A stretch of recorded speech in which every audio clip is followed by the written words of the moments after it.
သာသနာစေရန်တိတ်တူ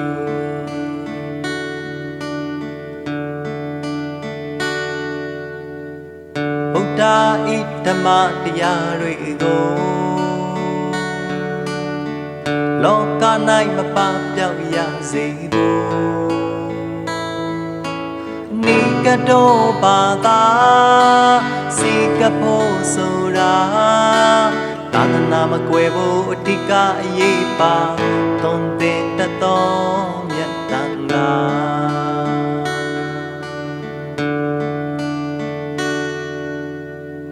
လူဘဝခဏရတဲ့အခိုက်တန်မှာ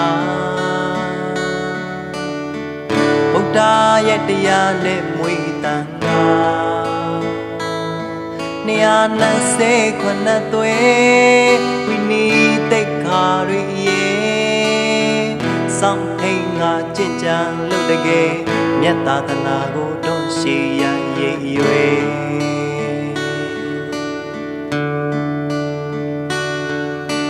တီလာအားဤဝပါတိတမာရီတရားရင့်ကျက်တည်ကြည်ဘုံပညာကြီးမားလာပါ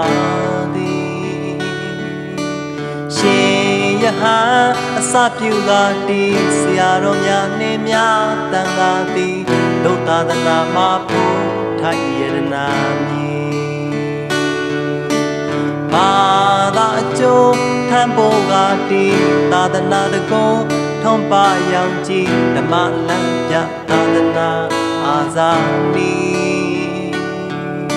တရားစိတ်ပွားထူးမြတ်စွာတည်စေပြလက်မိုးခိုက်ပါသည်အထူးပြေငါညီ